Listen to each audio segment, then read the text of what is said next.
This remote learning initiative by Seth Vidya Mandir English High School, Vasai East. I am Rita Palo, your science teacher. Let us do reteaching of chapter number 13, Fun with Magnets.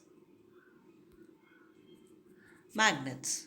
The substance having the property of attracting pieces of iron or some other substances are called magnets. It is considered that first magnet was discovered by a shepherd named Magnus, who lived in ancient Greece. There are different types of magnets: natural magnet, artificial magnet.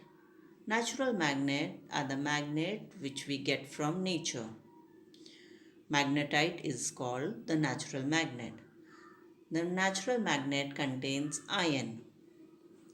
It was discovered by Magnus, who lived in Greece. Artificial magnet. The magnet formed by the piece of iron are called artificial magnet. They may have different shapes. The shapes of magnet are bar magnet, horseshoe magnet, cylindrical magnet, ball magnets. Now, where are these magnets used?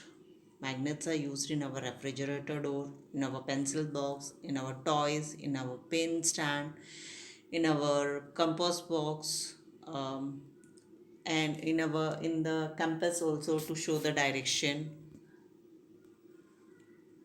It is used in picking up pieces of iron from the waste.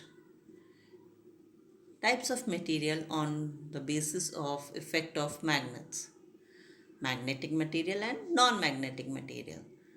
Magnetic material, the material which get attracted towards magnet, are called magnetic material. For example, iron, nickel and cobalt are magnetic material. Non-magnetic material, the material which are not attracted towards a magnet, are called non-magnetic material. For example, wood, rubber or plastic. There are two poles of the magnet. The end of the magnets are known as the pole. There are two poles, south pole and north pole and south pole. North pole. When a magnet is suspended freely, then one end of the magnet points towards the north direction.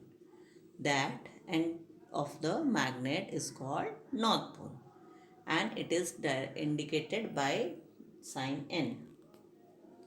South pole. When the magnet is suspended freely, then the end which points towards south direction is called south pole of the magnet, and it is indicated by S. Intersection between the two poles. Like poles repel each other and unlike poles attract each other. Means if we take south pole and south pole, it will go far away from each other, and if we take north pole and south pole, it will attract to each other.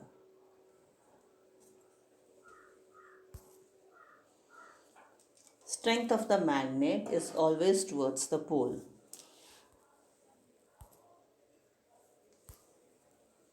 The strength of the magnet is maximum at its poles. The strength of magnet decreases as we go towards the midpoint of the magnet.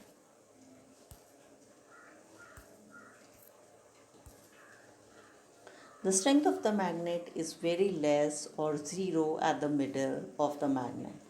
So it is called a neutral point.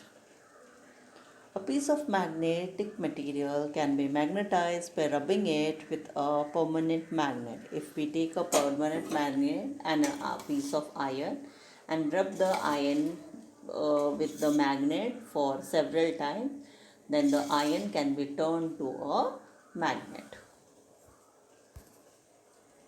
Demagnetization. This is the process by which a magnet loses its magnetism. Is called demagnetization. Self demagnetization. That is, when two poles of a magnet are left free, the magnet loses its magnetism slowly, automatically by itself. This phenomena is called demagnetization. Magnetic keeper. We should take much and much care to keep the magnet. The soft iron piece, which are used to avoid demagnetization of magnets during storage of, is called magnetic keeper. Compass. The small glass case consisting a magnetized needle pivot on a nail in it is called compass. The needle rotates freely and stops in north-south direction. A few question means precautions to use the magnets. Magnet lose their property if they are heated, hammered, dropped from a height. Magnet also loses its property if it is not stored properly. So, bar magnet should be kept in pairs with unlike poles on the same side, whereas they must be separated with a piece of wood, while two pieces of soft iron should be placed across their heads. Even a horseshoe magnet should be kept properly. For that, one should keep the piece of iron across the poles of the horseshoe magnet.